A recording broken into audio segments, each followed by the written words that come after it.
is Butch Bartolome of the Business Mentor blog. As we always say, Sunday is always a refreshing day. And we have right now in our midst a young girl with who wants to light a candle, literally a candle, and inspire a lot of people, no?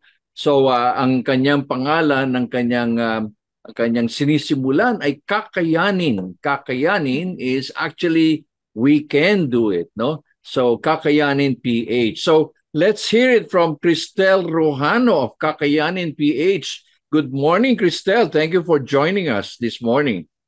Hi, good morning, Sir Boots. Really excited to be here po.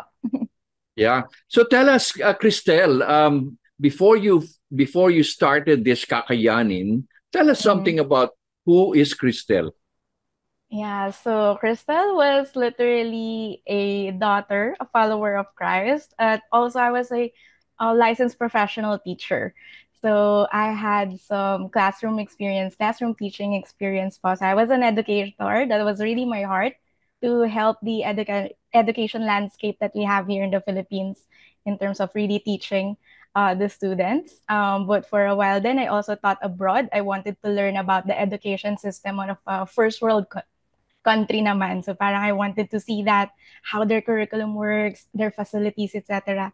And then I went back to the Philippines and went to social development work naman po because Mhm. that's where my heart and the Lord was leading me to at that season. But basically now I am a candle maker and workshop facilitator for micro business Kakayanin. Right. So you're out there to explore Mm-hmm. basically on what? Education, how education can matter lives or can Yeah. affect and improve. Ganun ba 'yun? Yeah po, I think ever since I was a kid, so I was a public school, produkto po ako ng public school here in the Philippines. And I really parang I saw the stark differences on the quality of education we receive. Even inside the public school, parang basta magkakaiba kami ng section, actually magkakaiba din yung quality ng nakukuha namin education.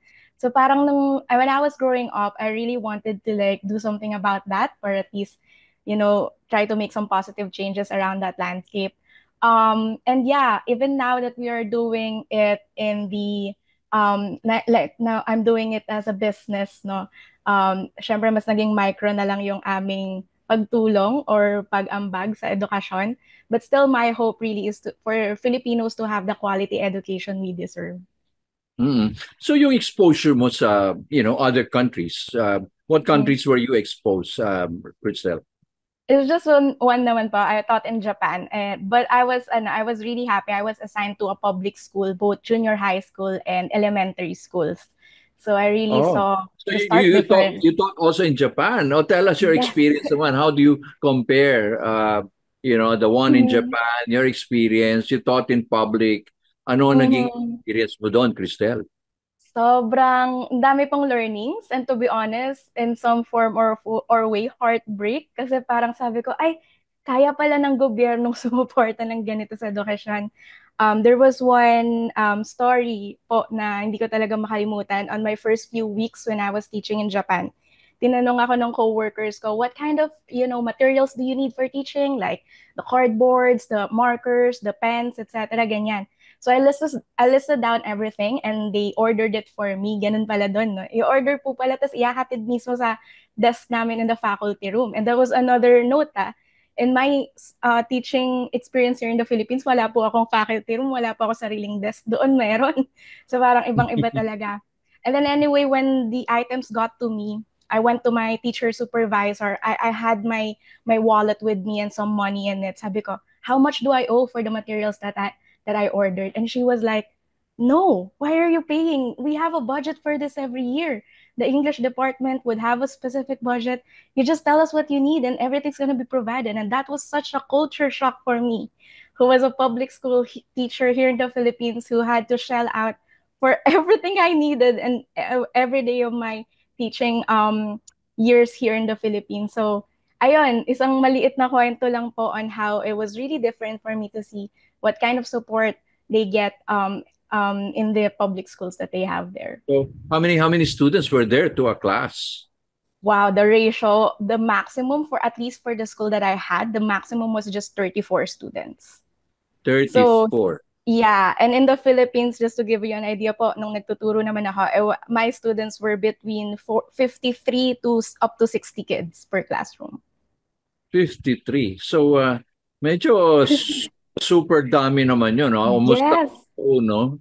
Pero, wala pero ng pwede spaces. kita natin, okay, fine. Mm-hmm. Each country has their own, again, Mm-hmm. the likes and dislikes, but the Mm-hmm. content, what is it, the content that you notice in terms of teaching, the absorption of the students, ano?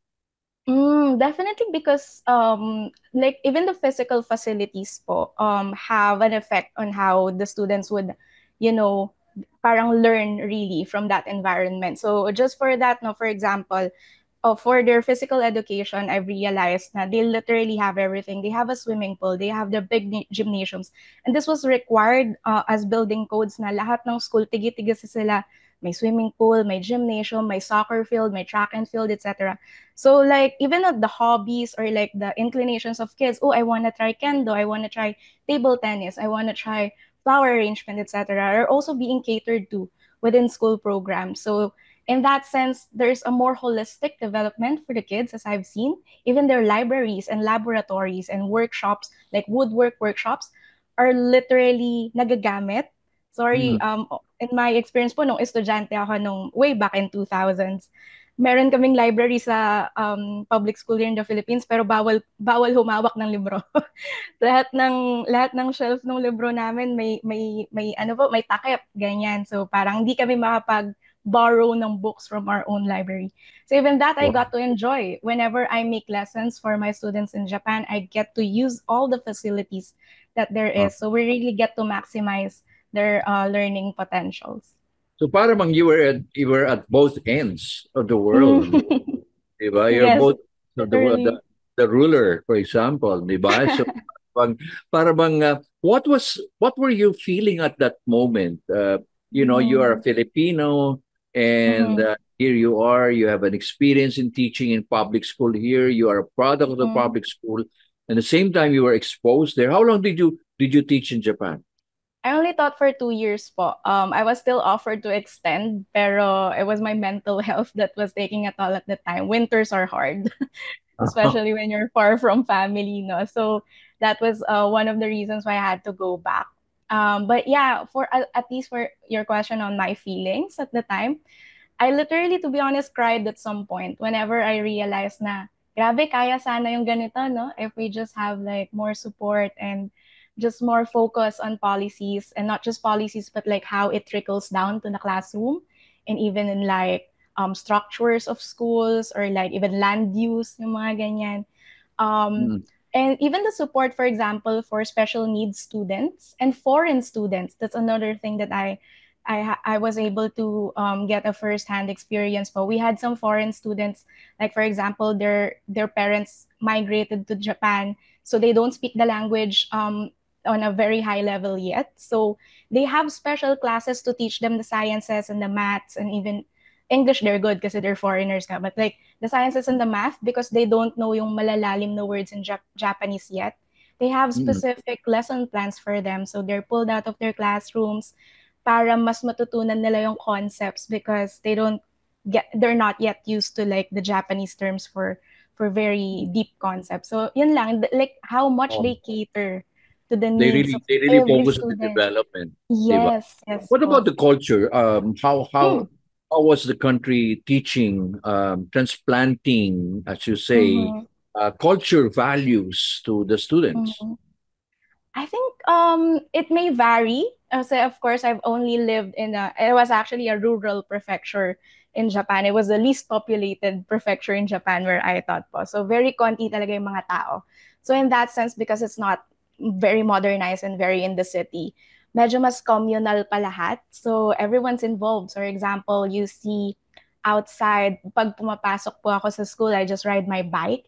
And then I would see this senior student, not student, sorry, senior people from the community volunteering their time in the morning to just look at the streets and let student pass para walang masasagasaan, nakakatawid yung mga bata ng maayos at nakakarating kasi syempre meron pa rin namang dangers even if it's Japan, there could be kidnapping, some sexual harassment around the community.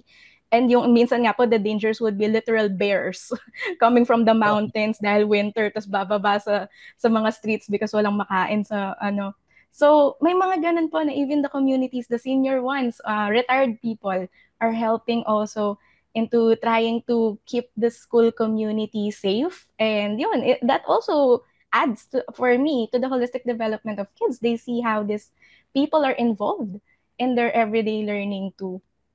So that now, with that kind of exposure, did Mm-hmm. you ever feel the challenge now? What was the challenge that was being Mm-hmm. tossed to you, Cristel? At the time, I really thought I would like to pursue something about curriculum development po here in the Philippines. I also liked how, kasi in that education landscape that they had, yung pong subjects nila, not every day, for example, or like they only have like 6 subjects in a day. Tapos parang hindi siya fixed actually. Like, for us here in the Philippines, usually the period times of subjects are fixed, like English, math, science, sunod-sunod. Sa kanila po, parang they really cater to the like needs of the students, or there are subjects na 3 times a week lang. There are subjects na yes, may everyday. So I really like that idea. So I really wanted to look into that. But in some form of way, medyo nahatak po ako into a different call at the time, and it was for the social development work. There was still a little bit part of it na medyo helping the curriculum. It was during also the time that the K to 12 was still new. So there were no materials here in the Philippines. If you know po, that noon no, meron tayong mother tongue based learning. Yeah, Ngayon, nawala na uli. But for the mother tongue-based Sir Boots, there are only 12 languages na nagawan ng ating department ng mga reading materials. Meaning, but we have more hundreds of languages here in the Philippines. So there are major languages na walang libro yung mga bata. Wala silang kwentong mabasa sa ganong lingwahe. Pero yun yung tinuturo. So parang, for example, those were Minasbate, Kinaraya, Hiligaynon, so that was the work that I did, or at least helped when I went back now in the Philippines for social development work, working on those learning materials in specific languages that didn't have reading materials for kinder to grade 3, and also working alongside yun nga po, local chief executives, private sector, and parents and community to rally their support. Kumbaga po sa LGU, ang hinihiling namin nun, ilagay naman po natin sa annual plans ng mismong LGU natin yung budget for kinder to grade 3. Kasi yun po yung napapabayaan palaging medyo senior high yung nabibigyan ng scholarship, ng mga kasi to be honest, yun po yung mga edad na boboto na. So yung correct. mga kinder to grade 3 po, medyo nandun tayo sa hindi pa nakakapagbasa, hindi nakakapagsulat, hindi nakakapag-arithmetic, pero umaabot na po ng high school. So, nandun po yung But proyekto considering, namin. yeah, Mm-mm. considering Cristel, those are the formative years, right? Definitely, the foundational years talaga po. Yun It ang, was really the yun ang kinder. kumbaga, yun ang very, very foundational, the start of a Mm-mm. foundation Pag a dun late person, ka di na, ba? Di ba? staggered na yung lateness ng bata. So, yeah, yun po yung winork on namin. So that really is something like a challenge to you. So Mm-hmm. ngayon mapunta tayo, paano ka na mapunta dito sa kakayanin? Mukhang mayroong marami kang hugot sa yan, Cristel. Talent pa lang. Yes po. So actually the name was the battle cry of myself and my husband. He was then a boyfriend. Sabay po kasi kaming pumasok dun sa public school in 2016, I think. Yeah, 2016 up to 2018. And every time we face challenges, yung wala naman kami magawa, pero everyday babangon ka pa rin para sa mga bata. So our battle cry was kakayanin. And even now, nakasal na po kami. We're now working on like siya po macro level na kasi policies na yung ginagawa niya. Ako naman po nasa business na. Yun pa rin po yung battle cry namin. Actually, that was the only word engraved in our rings. O hindi yung date ng Wow. kasal namin, hindi yung Wow. pangalan namin. Ang naka-engrave po kakayanin. Kumbaga, So, how meaningful, I mean, talagang yes.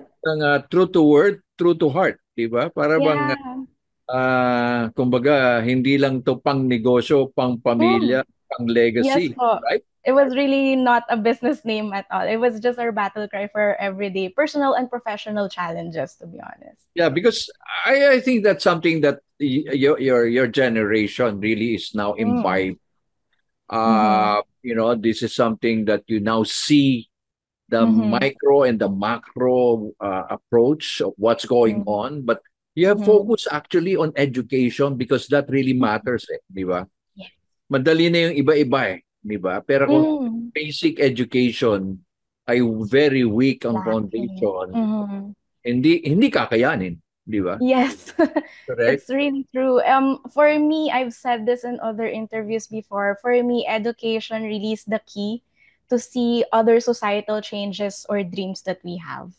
Parang kung hindi edukasyon talaga yung inaayos, kahit yung problems, for example, in poverty, in like teenage pregnancy, or like every other issues, it boils down to the quality of education we get. Because if we Exactly. have more educated population, we'll get to do better choices talaga for ourselves and for the country. Hindi, especially now considering that we have now social media, you know, Yeah. the social media, it's another challenge, no? Because a lot of people Mm-hmm. say, bakit pa ako mag-aaral? Diskarte na lang. Natanda mo Oh, yan, di ba? I'm sure you got yeah. word of that na people would Mm-hmm. say, diskarte or education? Di ba? Yeah. Uh, Marami naman dyan na successful na hindi nakapag-aral but naging billionaire. That's true. Di ba? That's true. So this is something that I think you are now imbibing. So how did you begin this kakayanin? Mm-hmm. Paano mo sinimulan nito? I'm so interested, and you are now focusing on, oy, may ganda ha. Oy, may dumating sa akin ha. Sabihin ko sa inyo, yan yan ha. Ang Mm. kayo dito, pagsusubok ha. Oh, Pagsusubok, parang susubok. you know what, your product tells a story eh. Di We ba? try to. May istorya kang ginagamit. Okay. Your medium is not a battle cry on the streets, but your medium is a battle cry using candles. Bakit candle? Mm. To be honest, I also didn't have an inclination on this product yet. Well, for one, I do like fragrances po, pero asthmatic kasi ako. Oo So nga. parang, 'di ba, lahat po ng parang commercially available, so in some form of way, nakaka-trigger siya sa asthma ko. So kahit mahilig akong magsisinghot ng mababango, hindi ko sila na-enjoy lagi kasi a lot of them, I don't know, for some reason, it might be the materials, it might be the production, hindi okay sa lungs ko. So that's Mm, one reason, I guess. Another po is, it was actually when I was still in Japan, na nagtuturo po ako, and one of my quiet times with the Lord, I was reading the Bible. And he focused on Matthew 14 to 16. He was speaking there about being a light that should not be hidden. correct. Uh, and Always that was out. I mean, a light on a hill should not be hidden. never hide your lamp, di ba? Yes. So at that time, I was just asking, Lord, am I not creating light enough? I'm teaching literally people. I mean, I thought like my teaching career was already giving light, but para lang po siyang burden sa heart ko na ano yung light na pinapagawa ng Lord? Ano yung light na pinapagawa na wag ko daw itago?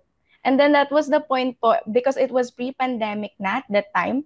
In the US pala, the home-based candle makers were booming, parang the businesses na Ah, home-based.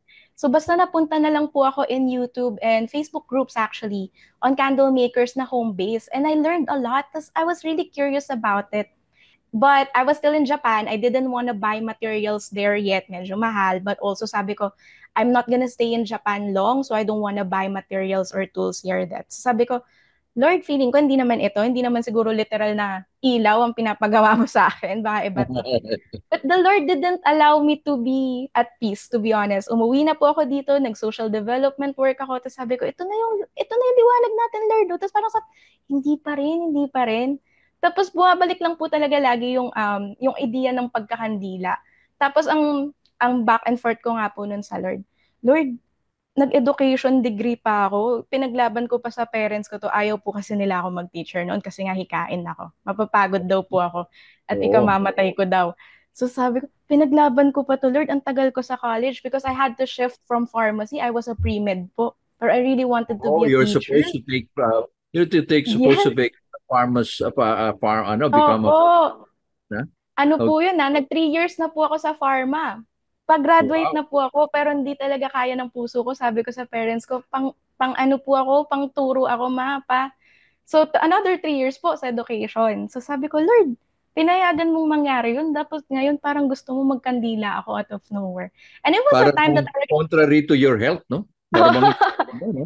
Para bang Oo. hikain ako paano mo makakasinghot ng mga ng candle at Yeah. usok, di ba? Oo. But that was one of the things I learned din po. I can make safe and clean candles. If I just know the materials to use, if I really research about good raw materials. Now the candles that I make do not trigger my asthma and I get to enjoy them. So I'm really happy.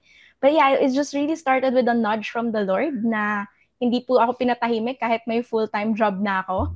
So it came to a point na I was telling my managers na, "Uy, I'll be quitting. I think I really need to do this. This is a task." I really felt it was a task that the Lord was giving me. Sabi, tapos mga 1 year po yun, di nila ako pinapayagang mag-quit kasi the project was still ongoing. But yeah, eventually when they did and supported it, and also my husband supported my decision, that's where we started. But all of the candles that we make, as you mentioned, would always tell a story or support a certain cause. We don't just release candles or make recipes na parang, eto, pabango lang, ganyan. We don't want that. We really want So it may to may, at may least storya ang represent. bawat kandila, di Yeah, ba? Para that's bang our hope. sinabi mo yung alaala ng Pasko. Anak ko, iiyak ang mga OFW dito. Hindi ba? Masyado mong nakurot ang puso nila, Cristel.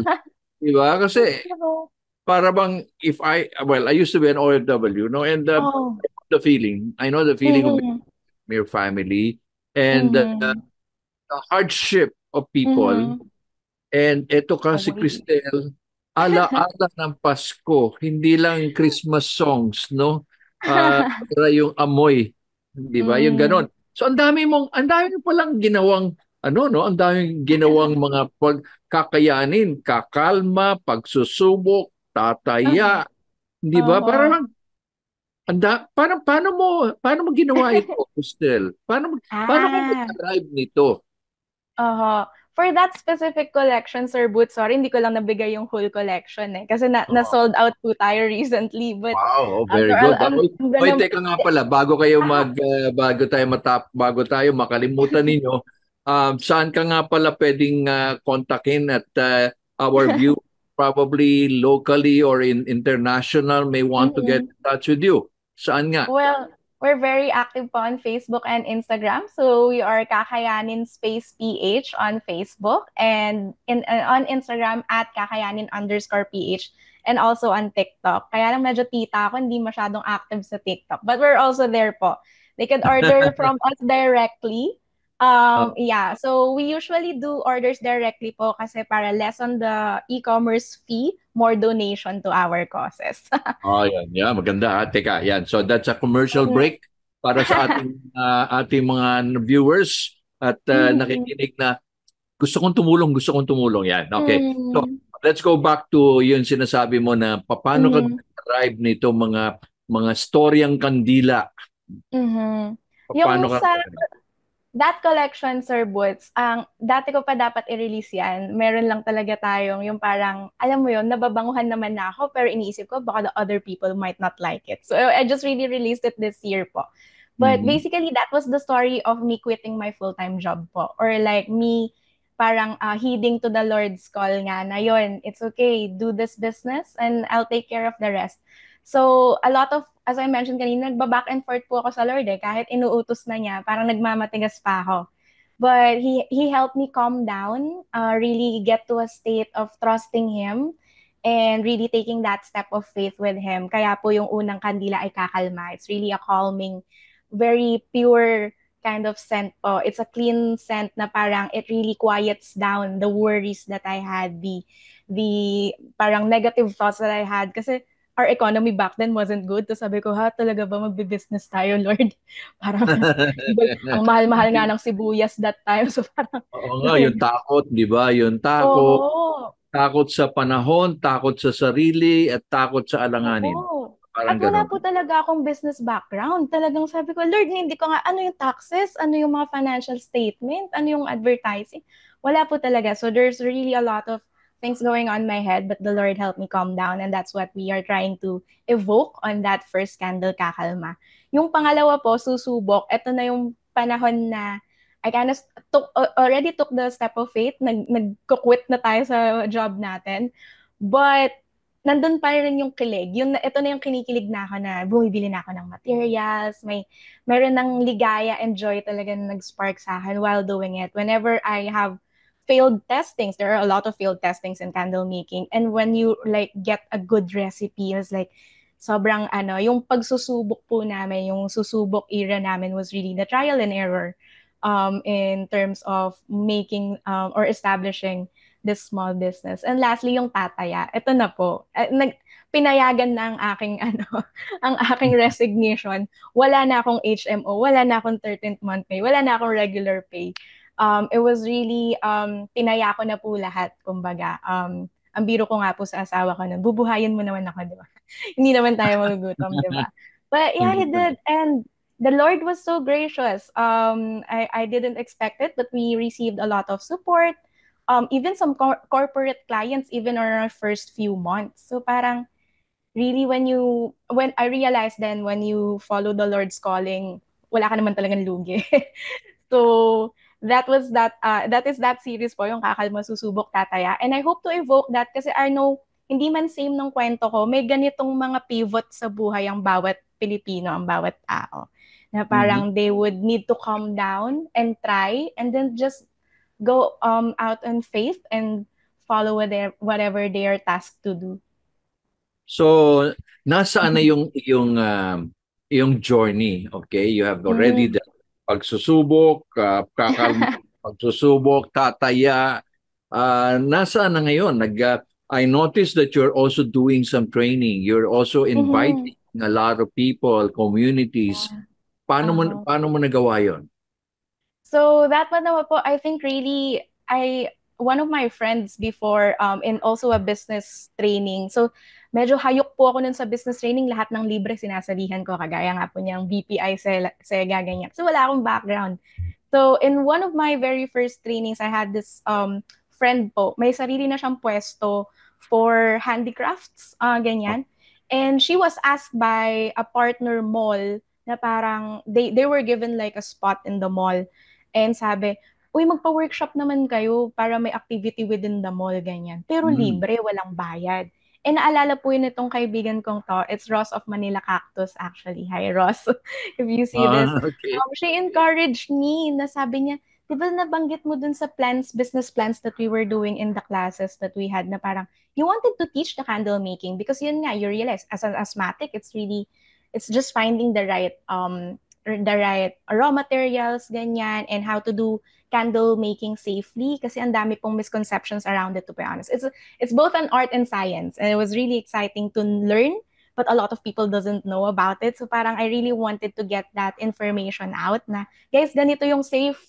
Hindi lang siya yung mga TikTok videos na magtutunaw lang tayo, tapos halo na agad. Medyo delikado po to some point. So she encouraged me, sabi niya, oh, mag-workshop daw tayo, kaya lang libre. Sabi ko, naku, wala pa akong pera. Pakwit pa lang po ako nito sa trabaho. Wala pa akong tools, di ko kaya. Pero sabi niya, may sinabi po siya sa akin which really pushed me to go there. Sabi niya, pero gagawin mo din naman, di ba? Bakit hindi pa ngayon? So Wow. when she, Malalim 'yun. That's oo, very deep. Oo, parang na-encourage din po ako. To be honest, I was really scared, but I was encouraged because I know I wanted to do it. But at that time, I had excuses. I didn't have the money, ganyan, ganyan, ganyan. But when I looked into it, all my excuses had solutions. So it was just really a matter of prioritizing what we needed to do. And lo and behold, when I said yes to her, that was our pilot, first ever workshop, the only free one we ever did. Kasi after po nun, paid na lahat ng workshops namin. Um, Wow, the very good. the Okay. feedback was really good. The materials that we have given them and the flow, kasi nga, I think the teacher factor was really there. They really said na parang, parang di ka first time. What are you saying na first time? It was really well explained. It was really well designed. They said so. That really encouraged me, and I really have to thank my education background for that. I think I know how to really design a good class in a sense. So So from there, everything it was everything fell, history. everything fell into place, Christelle. Yeah, You notice yeah, you're like a puzzle, right? I mean, when we work on a puzzle, we look at it first and literally. sasabihin mo, ang hirap nito, ah, 'di ba? Mm-hmm. I mean, how do each fit? Where is the Mm-hmm. proper, 'di ba? Pero you have an open Placing. mind, you're Mm-hmm. to, discern and really Mm-hmm. listen to the call. Mm-hmm. Yes. And some people, like your friend Ross, gave you a Mm-hmm. push. And Mm-hmm. maganda, no? I mean, ang gaganda ng para bang Yeah. lahat, para bang sinabi, kakayanin nga talaga lahat, no? Para bang, Every step of something the is way. It was just impossible. like, kakayanin ba? Tapos mapupunta pa sa kakayanin naman. Tapos kakayanin ba ulit? Kakayanin pa rin. It was Step just by really step, ha? a Di ba? cycle. Oh. Mm-mm. So, okay. So ngayon, nagtuturo ka ngayon. But Mm. come to think of it, ang dami nagtuturo ng candle making. Yes po. How Uh-huh. did you separate yourself from, being unique? Uh-huh. Always say, alam ko na yan. Nakita ko Mm-mm. na gumawa ng candle eh. O gano'n. O, That's true. And some would even say they can get the information for free, to be honest, like YouTube, TikTok, etc. Diba? So as you yeah, yeah. mentioned po. Siguro one of the things is that we really try to explain na candle making is both as an art and a science. And if you're just gonna be focusing on art, you might make unsafe candles. And we emphasize that candles are already a fire hazard in itself. Siya pa lang fire hazard na siya. It's a Ah, product that is literally a fire starter. So yes. if you're not really keen into the wick sizing or like the proper ratio of oils and waxes, etc., you might really make a product or an item that you will gift that would be a hazard to the people that will use it. So that's one po. We really try to emphasize that what we teach is the safe way of making candles and looking for the right materials to do that. Another Mm, po siguro, I've actually enrolled myself to other candle making classes. Kasi syempre, as a lifelong learner, I really have to like learn from others too, not only the online ones. Even just 3 weeks ago, I enrolled to another one just so I could learn another technique po, that I mhm. haven't really explored. So one of the things I'm realizing so far is I'm not sure really if we're the solo one yet here in the Philippines, but I think we're the only ones so far offering like a specific part of the workshop for fragrance blending. This is one of the common ano po tanong sa mga beginning candle makers or just enthusiasts na parang ano ba yung mga amoy na masarap or mabango pagsamahin? Kasi Ayun. they just Oo. buy, yeah, they just buy oil, buy oil. Tapos parang pag naamoy na nila, ay, it doesn't go well. So, nasasayang yung pera. So, part of our workshops po is actually exploring that. And we have a really good collection of scents. At least they don't have to pay or like buy all of those scents. But because we have a fragrance exploration and fragrance blending part on our workshops, they now get to identify what fragrance families they like, what fragrance families they don't like, what Mm. types of fragrance families go together or might not go together. So yun po yung isa din sa maraming feedback sa workshops namin. Na-enjoy nila yun kasi with that knowledge now, they don't have to blind buy. Yung parang manghuhula ako na this oil or this flower or this citrus might go well together. Hindi na tayo manghuhula. May knowledge ka na on how to pair well and blend well. So, Yeah. ayun po. You attended in, one of the top 10, I believe, that the Bayan Academy Ay, top seats 20 lang, Sir Boots. Top 20. Pero talaga. I mean, siguro, opo. ano yung mga natutunan mo sa Bayan Mm. Academy na talagang tumatak sa iyong isip? There's really a lot. I still mention this that the Bayan Academy trainings that I've had po really are the first formal ones that I've had for businesses. Pinaka-basic na lang, Sir Boots, yung business canvas and the business planning. I really Right. started this business, to be honest, without specific goals, without specific financial goals or like non-financial goals. Hindi rin nga po ako sumisilip sa financials namin noon. Though, so yung mga ganun po. And also like, what was that term? In terms of marketing and trying to grow, for example po, kasi nga dahil in some form of way, this is like a passion project.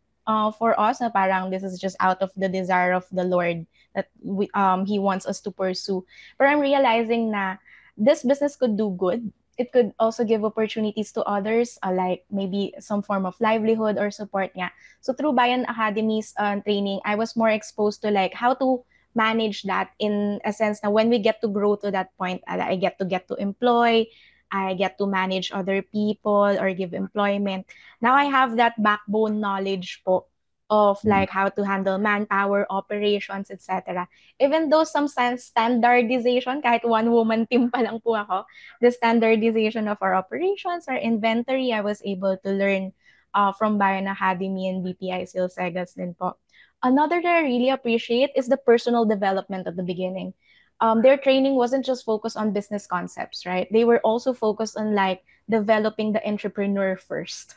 Because of course, it's yun yung Yung mahalaga din mindset, eh. no? Yung Yeah, mindset the ng mindset entrepreneur. of an Hindi lang entrepreneur. for profit, but also, again, looking Mm-mm. at community as well, no? Di ba? Yun ang Yes. importante dun. Mm-mm. Yeah, Like because you can what sell positivity. candles. Yeah, you can sell candles, but Mm-hmm. you don't know your target market, your audience, your Yeah. then wala rin, no? So, Mm. where is now the progress that you are now looking? Where is the journey that you are now focusing on, Christelle, in the next probably the next 2 years? Well, of course, the lifelong learning doesn't stop. So I have been actively enrolling really to more candle technique workshops po. There is Mm. a hope to be certified. Kaya lang medyo mahal yun and it's in another country that I have to get to be a certified candle master. That's their hope then. So I could bring those kind of learnings here in the Philippines. I think there's only a couple here in the Philippines who are candle masters, pero hindi pa sila actively teaching. So that is my hope since that is now one of the big focuses on our business is doing the workshops and teaching it. I wanted to get Mm. certified on that po. And also because hindi lang din kami there's also a clamor really on teaching more candle classes and having classes specific for those who want to pursue it as a business too. Mm. Actually, dun din po natutuwa yung ibang attendees namin. Pagka gusto nilang mag-business, hindi nila kailangang itago sa akin. I specifically, really, parang, I push them to do it. Kasi, for me, it's a handcraft. So, even if I tell them, oh, these are my suppliers, this is like how I do my candles, this is still a handcraft. It's just like baking or cooking. We have different recipes. Correct. Depende na lang if nanakawin nila recipe book ko, dun lang nila magagawa the same candles I'll make. But as long as, right po, di ba parang as long as you make your own fragrances, blends, your own ratios, etc. Sabi ko, we'll make quality products but very different stories, very different Correct. scents. So parang, ako po, hindi ako madamot doon. I even give them, yun nga, kahit suppliers, di ko tinatago. So that's another goal for us that we might now separate soon the classes that are specifically for those who are leaning towards making it into a business. Kasi mas marami po silang tanong, especially in costing, ganyan, or like Yeah, yeah, correct. inventory. And then Also for others, for housewives naman, yung mga probably you want to make it a hobby and mm, tune, yeah, that's another class, right? So yun. yes, So, opo. but where is your advocacy still there? I mean, helping in the education. Yes po, definitely. Actually, our hope before was really every year baka iba-ibang foundation yung masupport ganyan. But the hope is there would always be at least one scholar to be sent to school every year. Yun nga po, kaya nilalagay ko lagi yung word na at least. Kasi baka ang bigay ng Lord, 3, 5. Yun yung goal natin. Hmm. So, as How does it work? How does it work? So for every workshop that you have, we meron ka. we commit a portion of our proceeds po to that. And also, yun nga, when we release candles, it's always for that fundraising or for that ano. Kaya, to be honest, our products aren't cheap. Our workshops aren't really the cheapest. They could find cheaper workshops, but maybe that's one thing that we could be proud of aside from our advocacies and the help that we do, of course, is the quality of the materials and learnings that they'll get from us, because as a teacher and also a learner from different workshops before, I really try to improve the contents um of our workshop in a sense that after they've gone through this, they would really have the confidence to make their own candles and even get to a business too. So okay, fine, fantastic. From being a public school product to being posts, and now you have maganda, no? I think you and your husband are really having a very Mm. nice journey. And Mm. with this word kakayanin, it's always saying you cannot surrender because there's always the word kakayanin, di ba? Para Yeah. maganda, no? Maganda 'yon. And uh, the the analogy of having a candle is like you Mm. really probably the Lord is telling you, this is the candle that I want you. This is the lamp that I'm telling you not to hide, right? And Mm. you're now you Mhm. keep on telling a lot of people, uh, Mhm. you're sharing knowledge, no? Mhm. One thing nice is actually you're sharing freely your knowledge, Mhm. even your suppliers, no? Giving a Mhm. chance for people to establish their own Yeah. niche. No? Yun ang Mhm. Mhm. ba? So yun. Yeah. So okay, lastly siguro for people like you who are Mhm. probably there's so many people who are in crossroads right Mm. now in their career, in their Mhm. education, probably like you who used to be supposed to be a pharmacist but again turned around and became a Mm. social development person. What Mm. would you advise, especially young people? Ano ang Mm. mga tatlong pwede mong talagang itanim sa kanilang mga Mhm. isipan, mga ganon. Siguro one po would be ask the right people if you want some advice or you parang you're venturing into something. Kasi there I know for a lot of people there are people na go-to nila for advice. It might be just a solo person, their partner, their best friend, etc. But for a lot of decisions actually it's best to ask people who have an experience in that field. So for Mm. example po, na-realize ko yun eh, parang why am I asking business advice on people who haven't really been into business? Or why am I asking relationship advices from my friends na single? Yung parang ganun lang po. It doesn't Tama. make sense. They would have their opinions, but not Mm. necessarily wise advice. So that's one. I guess maybe you find people that might be able to mentor them or lead them to the right path.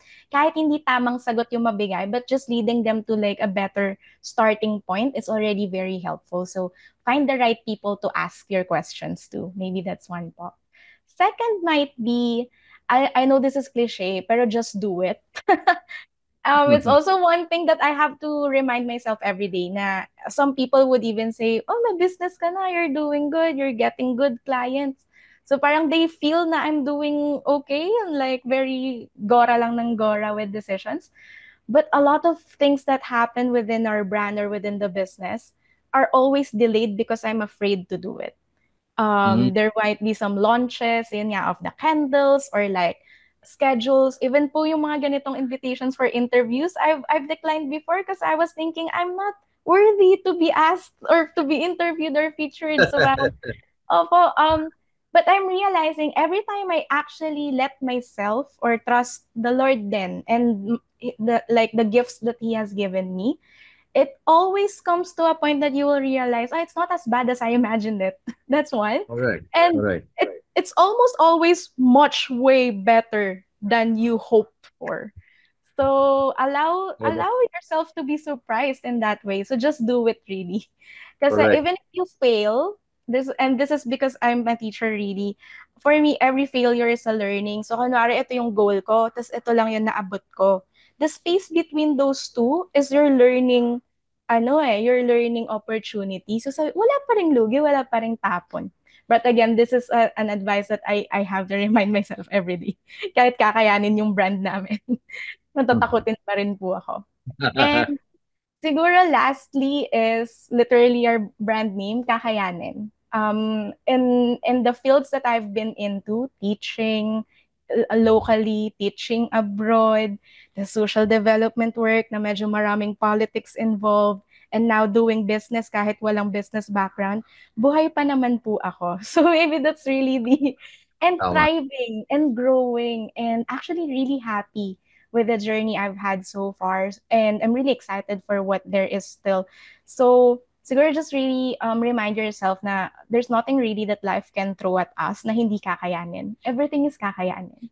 Totoo yan. Ang ganda, no? Kasi lahat ng mga tao, parang sinabing, kaya pa ba? Mm. Tingin ni Cristel, kakayanin. Di ba? Parang gano'n, di ba? Yung Mm-mm. Kasi nga, the first time I saw this name, Kakayanin. Kala ko kakanin eh, no? Ah, Same also. kala, Hindi. teka, why kakayanin? Mm. Okay. That intrigues my mind to ask, Mm. who is this person?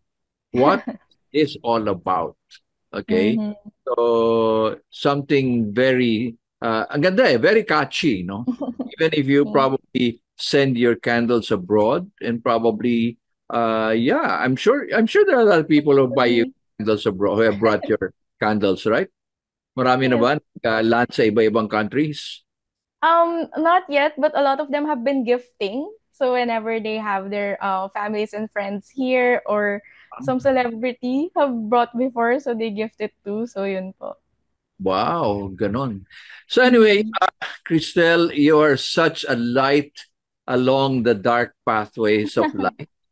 Okay. Yes. You have provided shining moments to a lot of people in our blog. And again, I'd like to thank you on behalf of the Business Mentor blog. Keep on lighting and lighting. Never fail to light that path. No? Kasi Yeah.